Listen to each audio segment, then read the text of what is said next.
So today we will be discussing the higher center. So this will be a series of lectures which starts from the brain, from the higher center. Next week we'll be discussing the motor sensation or the motor lecture, followed by your different sensory system, which includes both the general senses and the special senses. So today we'll be discussing first your brain center. To start with, basically you have 5 brain regions. Okay, the representation of your cephalons. These are your yung neural tube, yung from the time your fetal age of gestation. Usually at 1 to 3 weeks age of gestation, you have your neural tube as the precursor for your brain development. And around 3 to 5 weeks age of gestation, fetal age, okay, you start to develop different vesicles of the neural tube, of the different neural tube into different vesicles. And these vesicles represents or give rise to these different 5 areas or 5 regions of the brain, okay, which were in myelencephalon. Then you have your myelin represents your medullary area, and then your mesencephalon, your midbrain, then your mesen, and your medulla is your pons and your medulla, and then your mesen is your midbrain, and then dian, thalamus and hypothalamus, and then your cerebral cortex or the telencephalon. I think familiar na kayo dito because you have discussed already with your neuroanatomy. So your myelencephalon basically is again your medullary area. Function-wise involves first control of visceral function. Okay, specifically this contains your different vital centers. So it includes your cardiovascular control as well as your respiratory control of breathing. No? So if you remember your medullary center in your lecture, in your medullary, in your respiration, what are the different respiratory centers found in the medullary area? You have 2, dorsal and your ventral respiratory group, being your DRG, your main control of breathing. Okay. Then for the vestibular and auditory input also comes from your medullary area. But what is very important to take note for the medulla is that it gives rises to different reflexes. We have brainstem reflexes such as vomiting, sneezing, okay, swallowing, coughing, gagging, no? So most of these reflexes comes from the medullary area. You have different cranial nerves, okay, coming from the said area. Example, gag reflex. What is the cranial nerve involved for gag reflex? Gag. 9. Yes, glossopharyngeal nerve. How about vomiting? Vagus and glossopharyngeal, 9 of them. Okay, but mostly your vagus nerves. Okay. How about sneezing? What cranial nerve is involved? Because you look into the punctal nose. Your trigeminal, which is number 5. Okay, tama? Ano yung 2 and 6? 6. It's a 5 trigeminal. Okay. How about swallowing? Well, your hypoglossal. Okay. So different motor activities such as vomiting, sneezing, and different brainstem reflexes that is responsible for. How about mesencephalon? It contains both the pons and the cerebellar area. Keep in mind that the brainstem contains the 3 parts: your midbrain, the pons, and the medulla. Okay, so part of this, your pons, is part of your brainstem.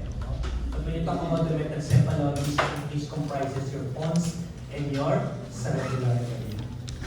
Function-wise, your pons is responsible mainly for respiratory. It contains a respiratory center. Specifically, what center? Your pneumotaxic and your acoustic center. And you know already the function of these 2, right? Pneumotaxic is what limits inspiration time, and what prolongs inspiration is the activity of your acoustic center. Okay?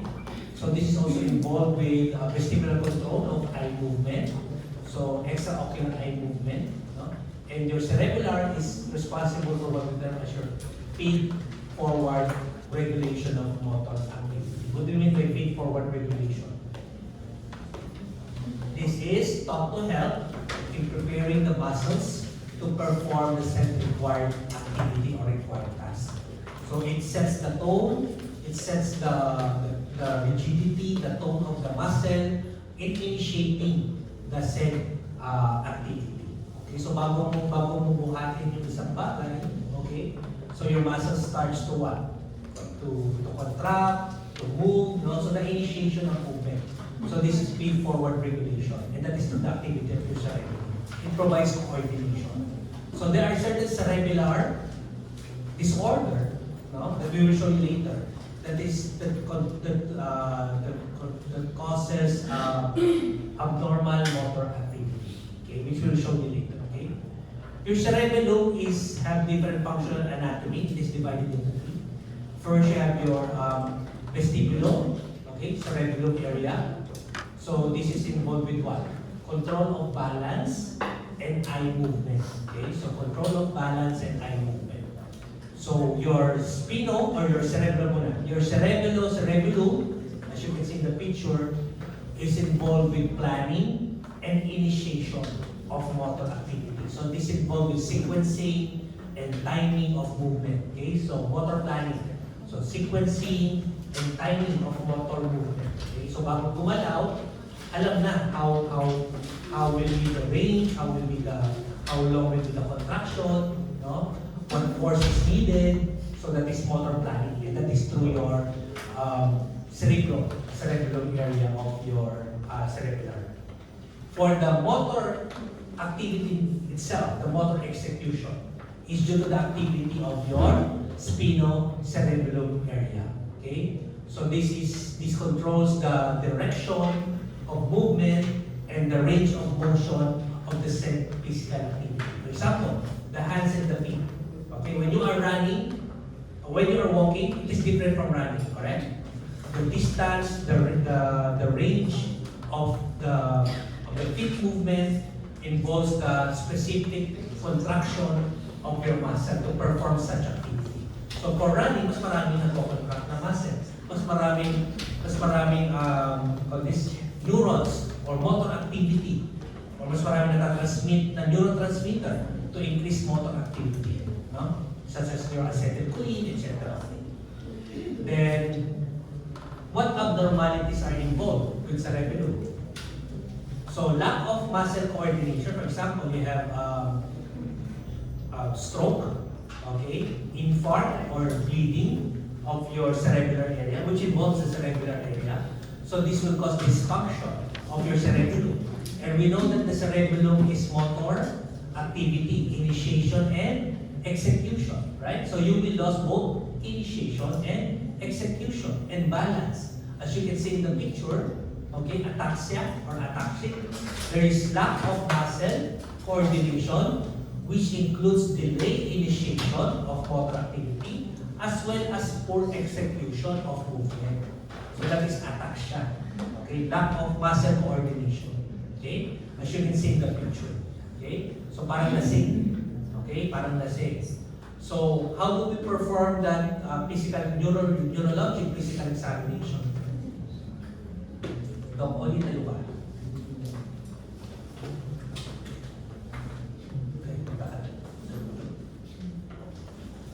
Okay, then maglakad ka papunta sa akin para kang tumutulay sa alambre.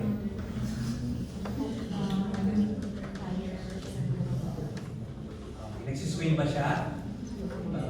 Medyo lang yan. Pero you were able to do it, right? So there is coordination, there is good initiation of muscle activity. Okay, so intact ang kanyang cerebellar function. Okay, pag abnormal yan, parang lasing. Actually, di ba sa US, yan yung ginagawa? Pinaglalakad ng parang tumutuloy sa alambre. So, pag DUI ka, hindi mo kayang gawin yun. Yung magsisway ka, babaksak ka, magdadapa ka. Okay? So, that is intact sa regular when you are able to perform the neurologic exam. Because intact yung muscle coordination. Okay? How about intentional tremor? So like we said, cerebellar function involves voluntary activity, voluntary motor activity. So intention tremor, so meaning there is shaking or tremors of motor, okay, while performing the voluntary action. Okay? For example, ito ka. Okay? This is finger to nose test. Lagay mo sa ino, tapos dikit mo sa daliri ko, ha? Sige. Pabalik-balik. Tuloy-tuloy lang. Go. Go. Go. Sige lang. Sige lang. Okay. Kaya, there is coordination, there is initiation, di ba, of the motor activity. Gawin mo rin sa kaliwa. Okay? Don't forget, do it bilateral. Okay? Dapat pareho. Kasi kung mahina lang to, there's muscle weakness lang. Hindi naman talaga stroke. So you have to perform bilateral to see that there's really problem in the higher cell. Okay? Mamaya ulit. Cerebellar nystagmus. So cerebellar nystagmus, there is intention tremors of the eye. Okay? Intention tremors of the eye.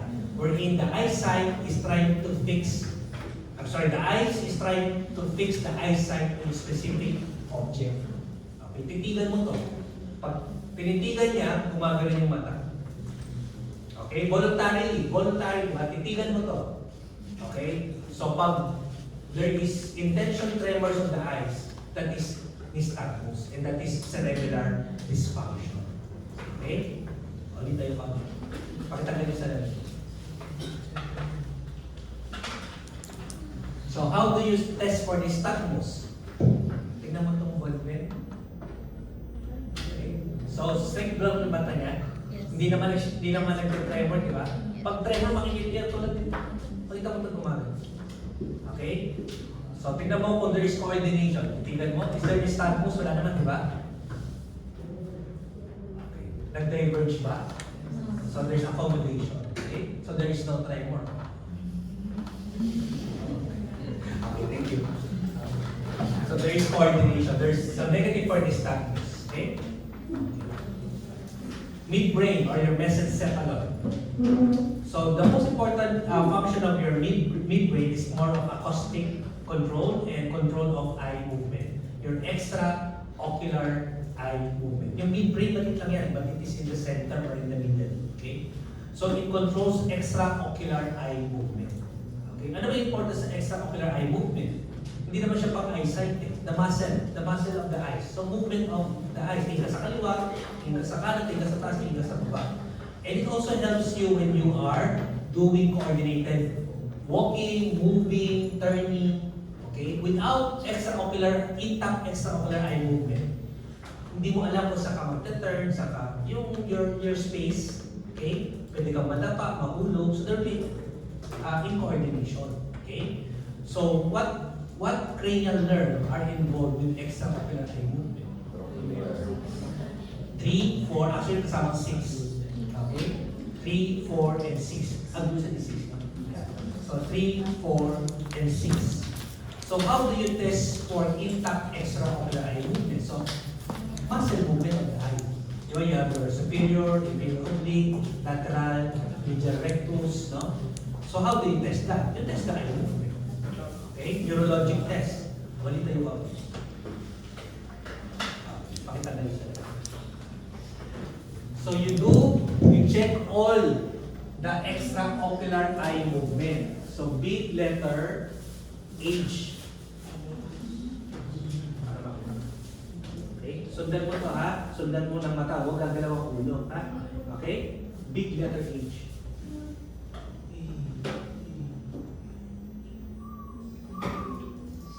Okay? Nakuha? So there is no lagging, okay, of the eye movement. So meaning intact yung all extraocular muscles of the eye. And intact ang 3, 4, and 6 cranial nerve. Okay? And it is mainly the function of your midbrain. So if you have a lesion in the midbrain, most likely compromise ang extraocular eye movements. Diencephalon, you have your thalamus and your hypothalamus. Okay? So ano importance nito? First, your thalamus.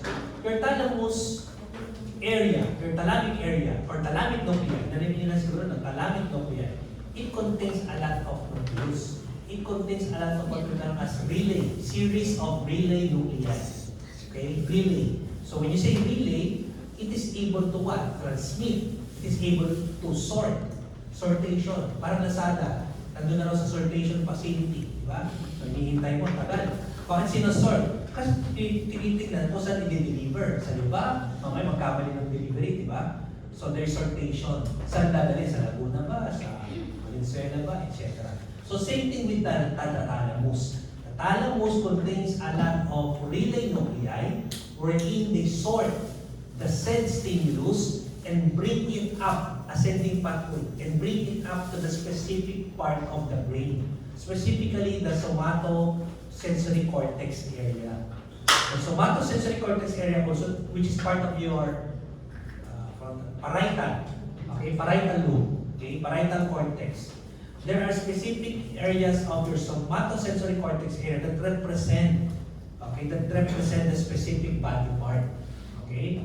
For example, hands, okay, limbs. There's specific part of the parietal cortex wherein you have a lot of neurons that is allocated for that body part. We have what we term as your sensory homunculus, which will show you later. Okay? So meaning the thalamic area will send signal, will sort the signal. Saan ba niya dadalhin to? To that specific area of the brain, which represents the hand. Kasi dito yung stimulus eh. Kung dito ang stimulus sa limbs, lower limb, then it will go to the thalamic nuclei, it will be sorted, it will be delivered to the specific area of the somatosensory cortex area. Nakuha? Okay, dito I will show you further. Okay?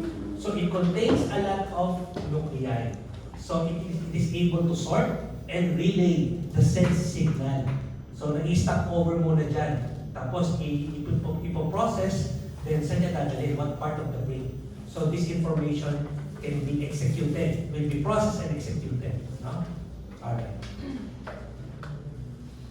You have dorsal column pathway and you have spinothalamic pathway.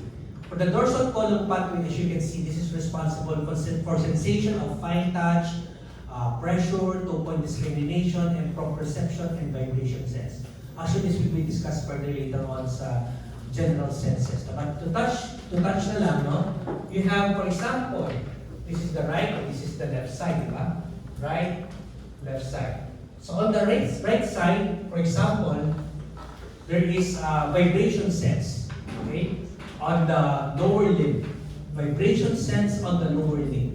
It will be sent, okay, to the ventral horn, okay? And then this will what? As you can see in the picture, it will ipsilaterally ascend to the higher center. Once it reaches the medulla, it will decussate to the contralateral side. It will go to the opposite side. So the decussation takes place in the medullary area when you talk about the dorsal column pathway, which involves what? Sensation, vibration, fine touch, two-point discrimination, okay? As yung proprioception sense as well, okay? Now, if the stimulus is coming from the lower trunk, okay, what specific nuclei will it decussate in the medullary? If it is in the upper trunk, what specific nuclei will it decussate? You have your lower trunk. Ano masasabi pag lower trunk? What T level? T6 and below. More than above T6 is upper trunk. T6 below is lower trunk. So if the sensation or stimulus is coming from the lower trunk, the decussation or the nuclei that is responsible in the medullary area will be your nucleus accumbens. If it is in the upper trunk, nucleus cuneatus. Except for what? The face and the hearing or ear. Because it goes through what nucleus? Trigeminal nucleus. Okay, so that's the specific nucleus.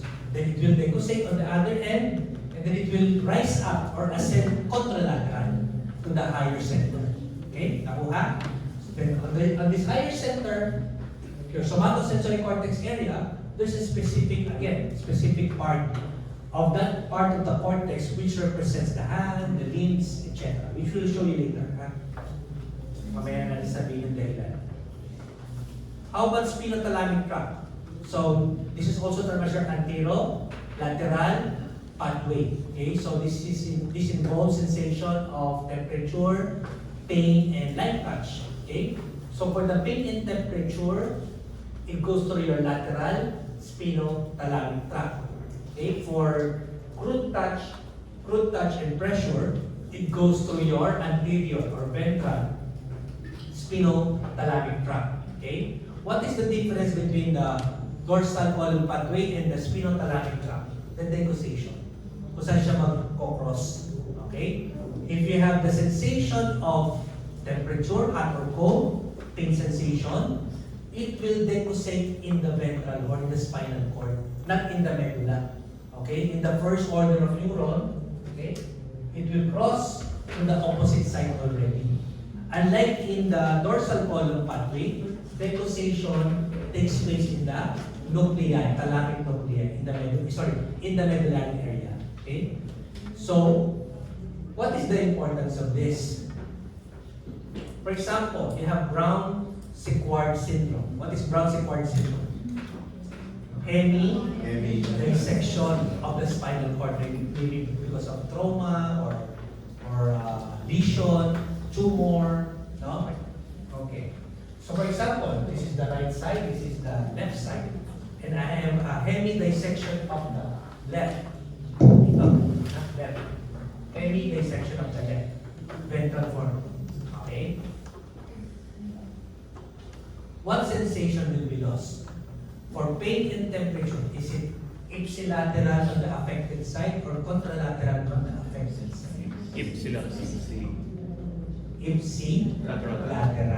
Okay? How about, ano siya to?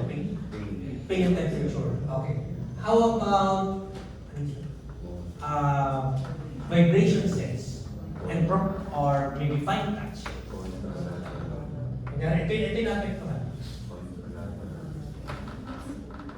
Actually, balik na sinabi. Ipsilateral. Going back. Sorry. Pag ito naapektuhan, okay, pinutol mo to. Pinutol mo to. Anong pain or anong ang temperature and pain sensation saan mawawala? Ipsi or contralateral? Contra. Kasi dito ka lang kasi nagpupul. Tama? So the contralateral pain sensation and temperature sensation will be lost. Okay? Tapos balikan natin yung isa. Dorsal column. Diba dito yung affected? Tama? Okay. What about vibration and fine touch? Ipsi or contralateral? Ipsilateral. Okay? Kuha? Okay. So that is Brown-Séquard syndrome, hemisection of your spinal cord. Baka lumabas sa exam, ha?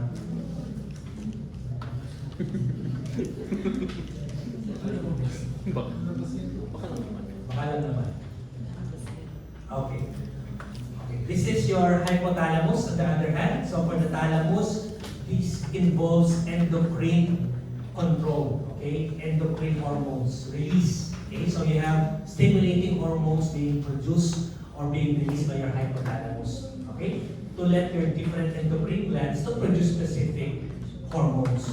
Okay? Needed for growth and function and development. For example, you have your anterior and posterior pituitary hormones. Okay? Sa anterior pituitary hormones, ano lang yung involved? ADH and oxytocin.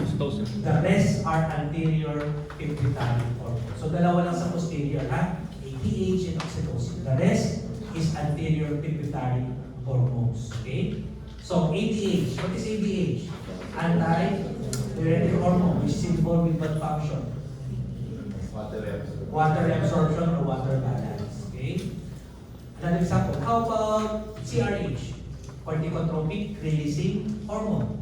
So this involves what? Release of cortisol in your adrenal gland. Okay?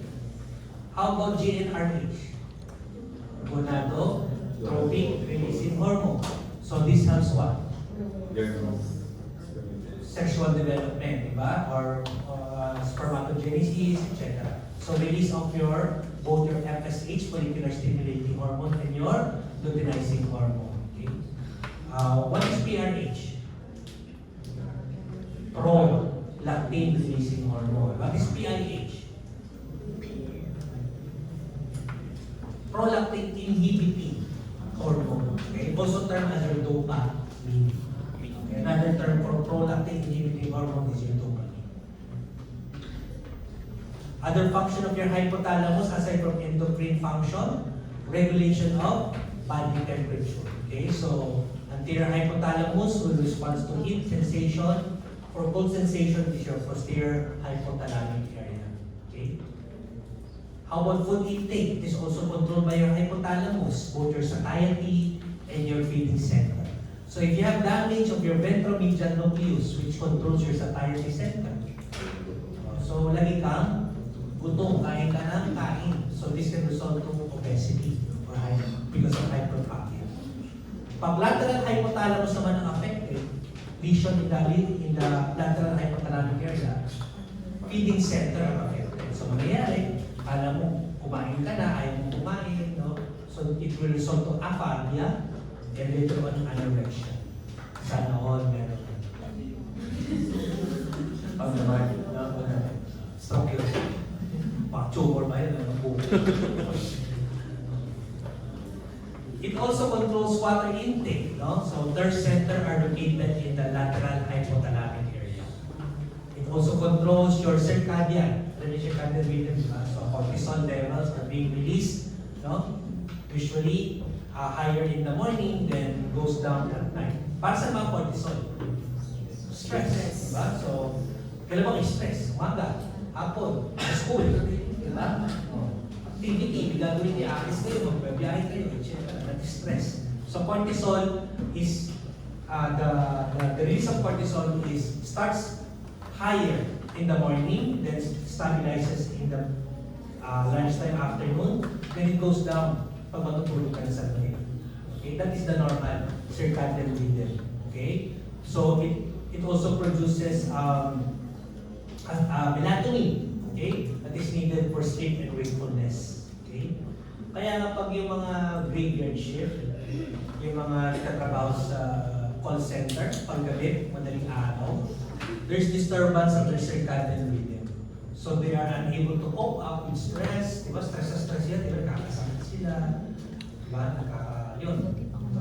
Tawag dito, pumapaya, etc. Di mga kain. Basta stress. Stress-related. Walang cortisol. Kasi yung supposed to be cortisol are released in the morning, afternoon, then in the evening, halos wala na. Okay? Kayo, di ba? Pag nag-aaral sa gabi, madaling araw, nadi-disturb yung circadian rhythm. Down. Nag-aaral tayo. Nag-aaral naman siguro tayo. So, these are the type of diseases that is involved with abnormality release of your hormones, no? Specifically your ACTH, no? Your adrenocorticotropic release, adrenocorticotropic hormone. Okay? So, for example, there is a tumor in the pituitary gland, or there is abnormal function of your hypothalamic area. Okay? So there's abnormal function, this will continue to produce ACTH. Okay? Even though that we have a lot of cortisol, there should be what? A negative feedback mechanism. Dapat bababa na yung ACTH. However, we have abnormal function of your hypothalamus or maybe a pituitary adenoma causing continuous release of ACTH. So this will result to higher levels of cortisol. Paulit-ulit lang. Walang negative feedback mechanism. Correct? And too much cortisol is dangerous. Okay? It can result to what we term as Cushing disease. As you can see in the picture, these are the different symptoms of Cushing disease. So kung may nakita kayo ganyan, baka may Cushing disease. Okay? Or syndrome. Ibang syndrome sa disease, ha? Disease is a secondary hypercorticolism. Involves the higher center. Pag Cushing syndrome, this is primary hypercorticolism. It involves the adrenal gland. Okay? So this is secondary type. involves the higher center. Very common sa Cushing or very typical is your frontal obesity.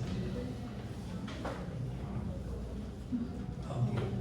How about if you have a problem also with your pituitary gland, okay, or maybe a hypothalamic disorder, hypothalamus, causing decrease, okay, production of your GnRH or gonadotropic releasing hormone.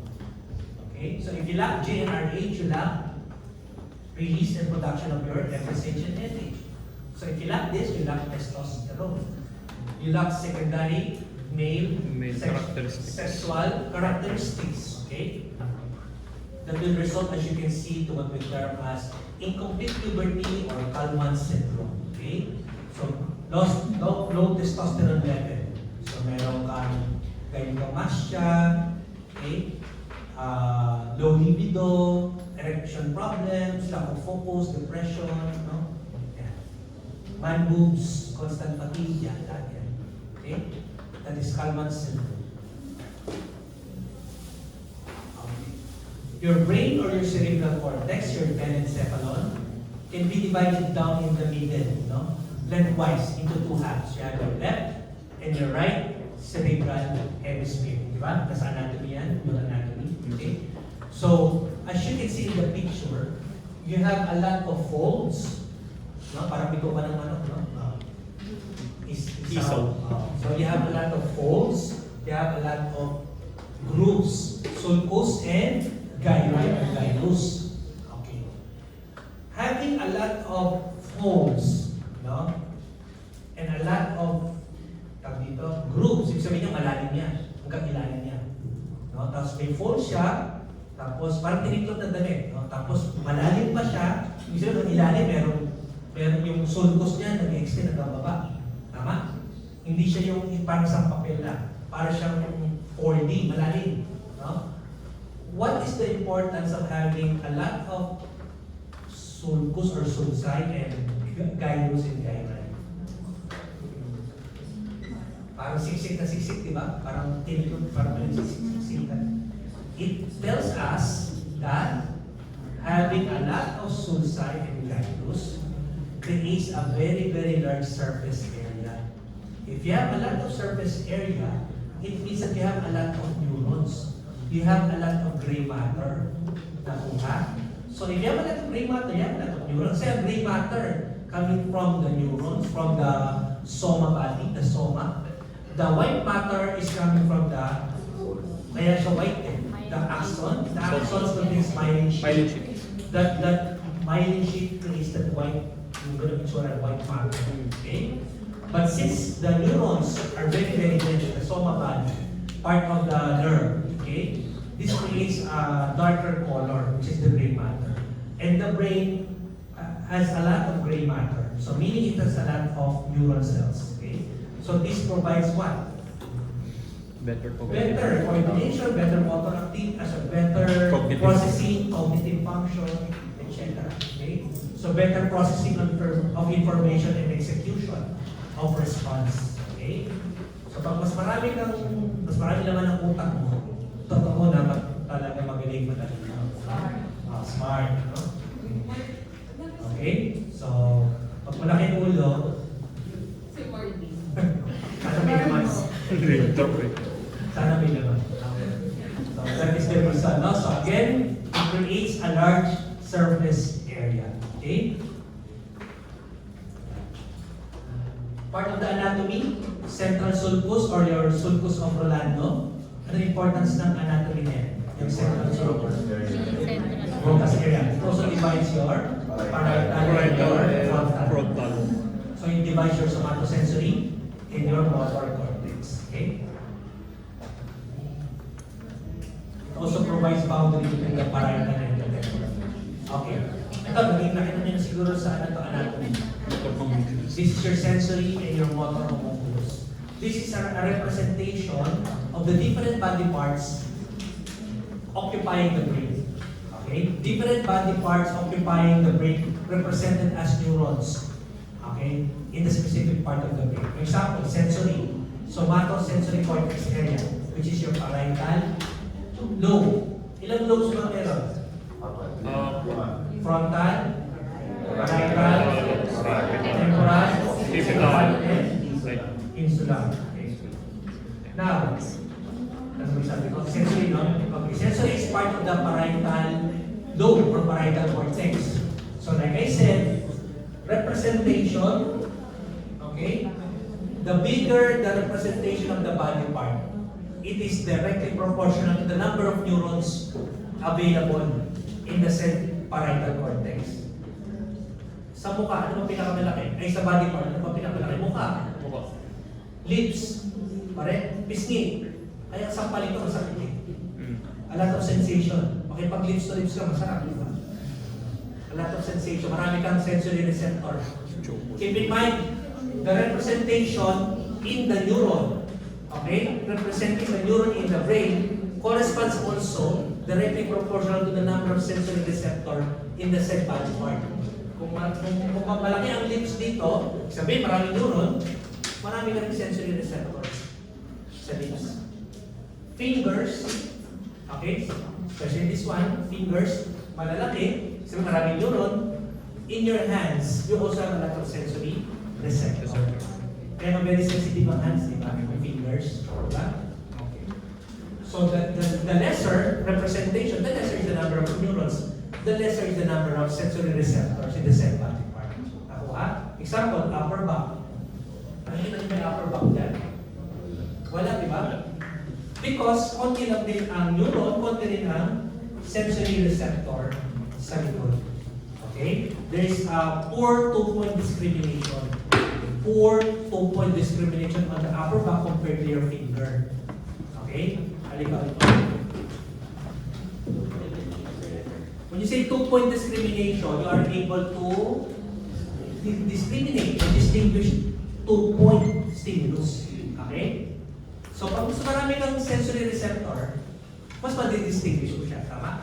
Pag konti lang, very poor ang capability to discriminate na meron palang dalawang stimulus. You consider only it as one. Okay? Pero ballpen. Ballpen ba? Ay. Pikit naman. Pikit lang.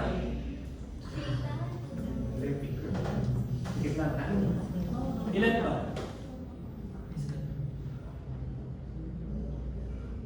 Malayo ka. Ilan to? Dalawa. Ilan to? Isa. Ilan to? Dalawa. Ilan to? Isa. Isa. Pero napakalapit na. Nakakita nyo? Ilan to? Ilan to? Isa. How about this one? Dalawa. How about this one? How about this one? Dalawa. Yung distance, diba? The shorter the distance, the better is still the recognition of your two-point discrimination. Dalawang stimulus. Tama? Okay. Talikod ka. Pikit ang mata.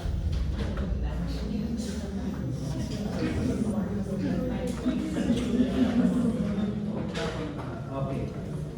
Ilan to? Isa. Isa. Ilan to? Dalawa. Ilan to? Dalawa. Eto. Isa. Kita niyo? So, naging poor yung discrimination niya. Okay? Kasi konti lang yung sensory receptor sa upper back compared to the fingers. So, ganun din yung representation sa brain. Okay? Directly proportional. Thank you.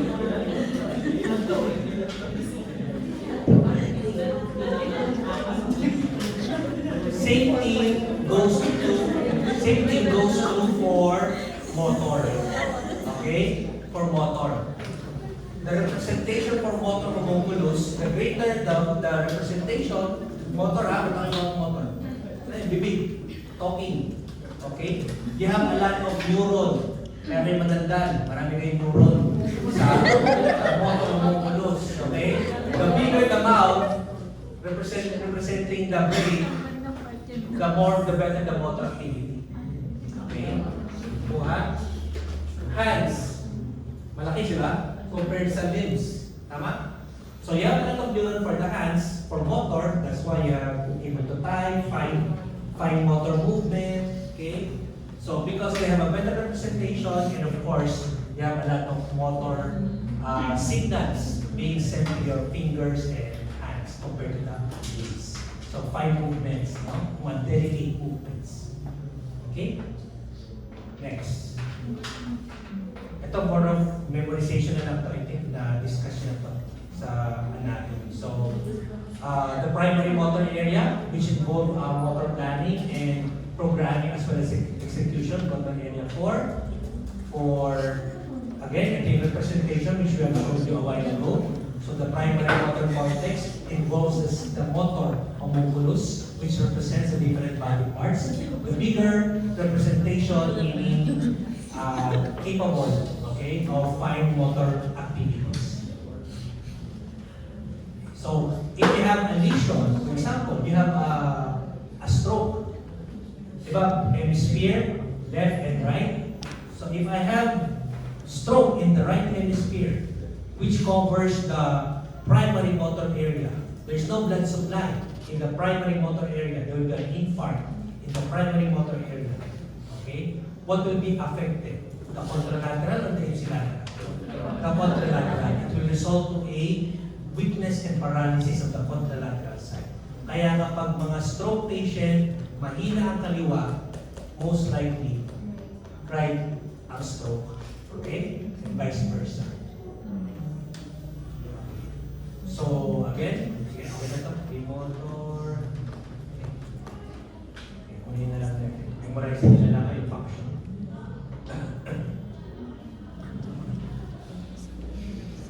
Yung supplementary motor area, yung motor, your premotor, your supplementary motor area, very very important to know, this is involved with bilateral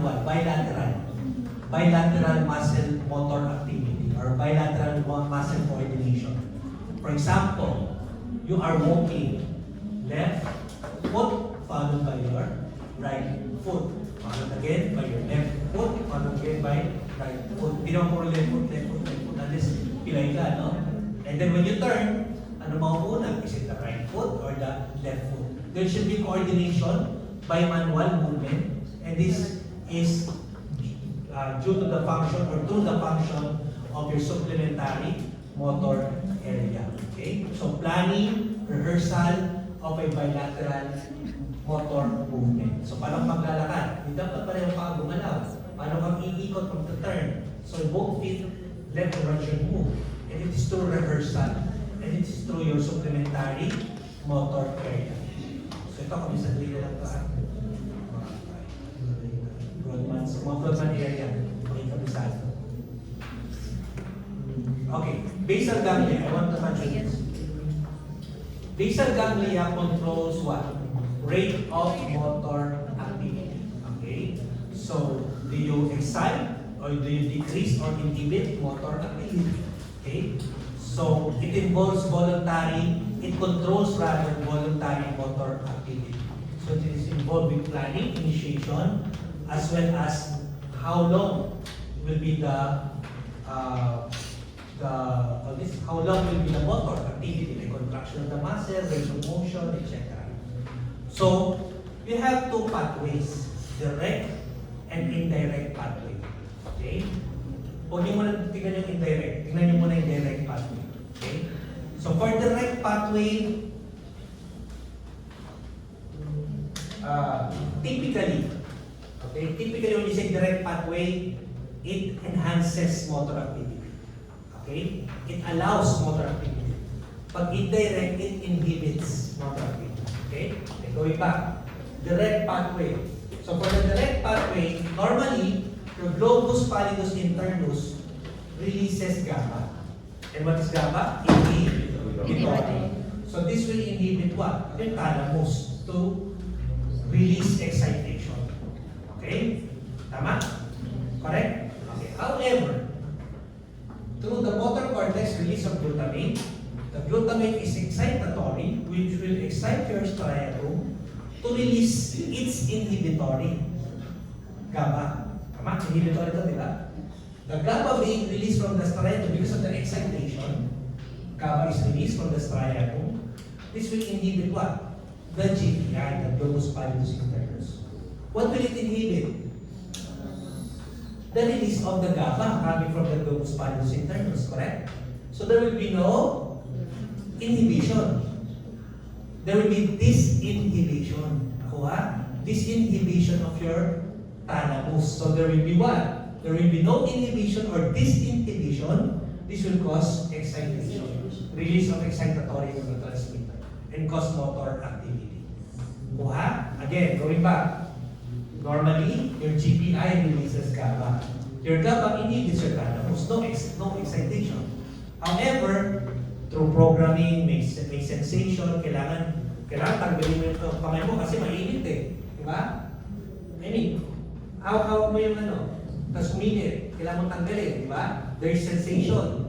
So, through the descending pathway, there should be motor activity na tanggalin mo yung kamay mo. So, the motor cortex will release glutamate. Your striatum, on the other hand, will release its GABA. This GABA will inhibit your GPI to inhibit GABA release. So, this thalamus will excite, producing motor activity. Okay? Okay. Go tayo sa indirect. Ay, muna pala. Ito muna. In the presence of dopamine, being produced by your substantia nigra, okay? Dopamine, alam niyo Parkinson, di ba? Hindi mamaya pakita natin. Okay?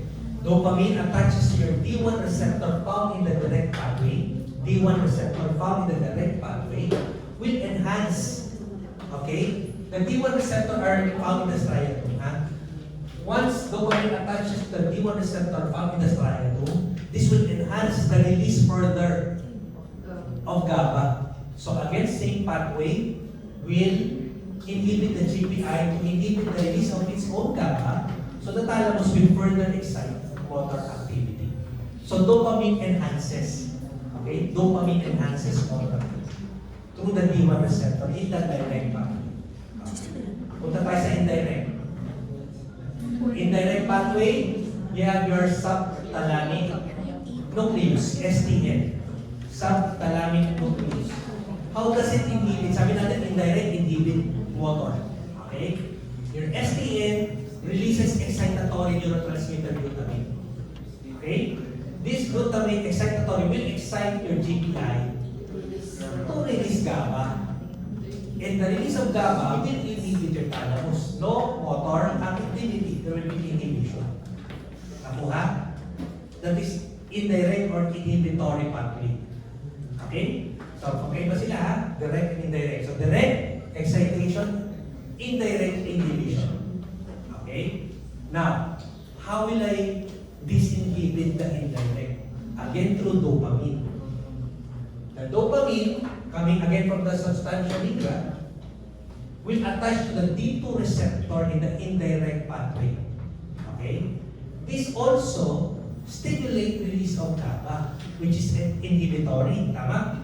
This will inhibit your GPE. Okay? To release its own GABA. Ay, sorry, Sorry.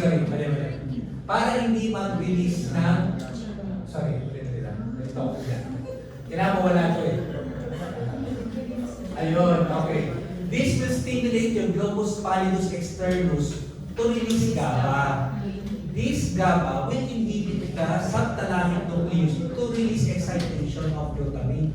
So if there is no glutamate, there will not want to excite the GPI. So there will be no GABA. And this is also what we term as disinhibition in the indirect pathway.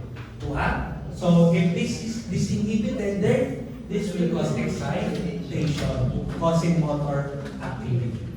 Okay? Okay, narito rin ako dun. Okay.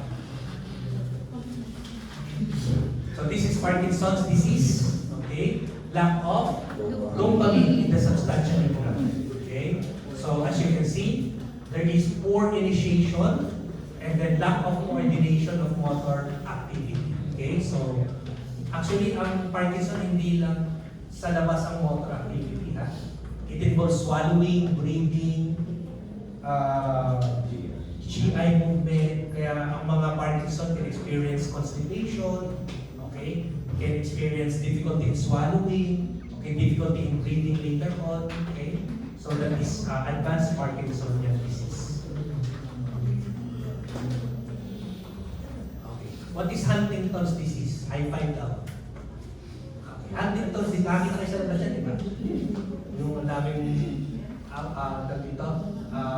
reflexes, alam mo, parang nagwawala, di ba? Okay? So, this is a gene disorder which leads to neuron loss in the striatum and the cortex. If you lack neurons in the striatum and the cortex, there will be no inhibition. Okay? There will be no indirect pathway. So, meaning there will be no inhibition of motor activity, galaw ng galaw. Okay? Wala nang control. Same thing goes through for hemiplegismus or hemiplegism. Okay? In hemiplegism, ang nawawala is damage of your subthalamic nucleus, STN. Going back, STN. So if you destroy the STN, okay, there will be no what? Wala kang glutamate. So that will result to what? Walang gaba. Walang inhibition of thalamus. There will be continuous excitation resulting to hemiplegismus.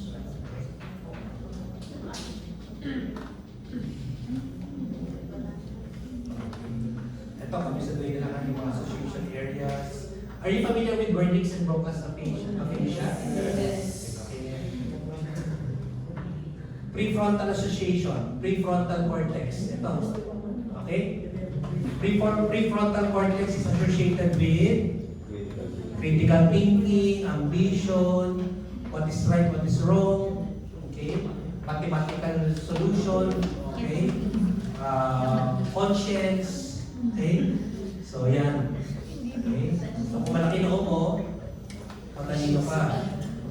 Okay? Matalino ka, makapanood ka lang.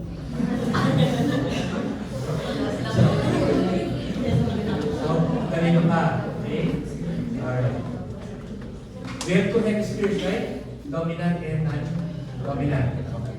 Anong function ng dominant hemisphere?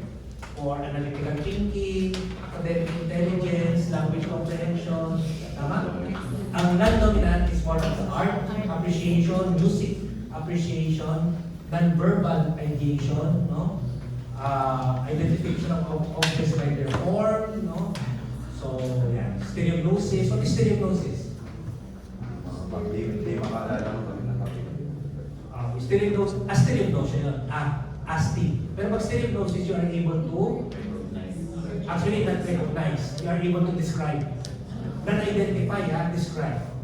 Pikit ka, hawakan mo to, yan, ibigyan ka. Diyan daw, di mo alam. Hawakan mo siya, ano siya, matigas, malambot, bilog, rough, smooth. Okay? Pag na-identify mo, syempre maganda. Barya, coin. Diba? Pero it is enough for you to describe. Perception by touch. Yes, perception. If you have stereognosia, sabihin lang, you lack stereognosis, you are unable to describe. Hindi mo nalaman kung bilog ba yan, malambot ba yan, matigas ba yan. Okay? Okay po mo. Saan? Synesthesia? I think iba siya. So, sa experiment na yun, gagawin niyo sa general senses, ha? Stereognosis. Okay. Sino kaliwa yung dito? Left-handed, no? Right-handed. Karamihan. Ako left-handed. Left. Ambi. Left-handed din ako. Ito yun, lolo kasi Jennifer. Pero sa sulat lang, ha? Sa buhay hindi. Okay. Kindly answer the following. Mabilis yung sagot, ha? Mabilis yung sagot. Look at the chart and say the color na. Hindi, wala pa yung color, ha? Not the word. For you to determine anong dominant chemistry is in the right. Blue. May nagsabi ng yellow. Red. Orange.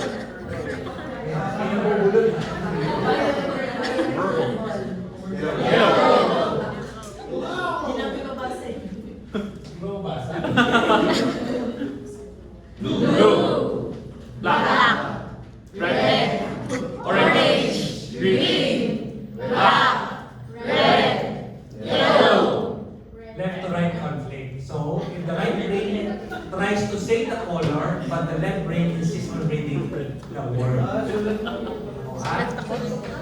So kung napupulot kayo kanina, Left to right one. ako, tinry ko ito kasi napatid ako. I tried this, tingnan mo ha. Kasi kabisado mo na yan. Red. Ako, binasa ko yun. Pero blue yung wall. Nakuha niyo? Bakit sa akin? Kasi napilitin ko, hindi ko talaga kaya. Orange na, orange na. Mga slogan talaga ako. Hindi kasi Okay, diba, pero black siya. nagiging Okay, kasi nga left-handed ako.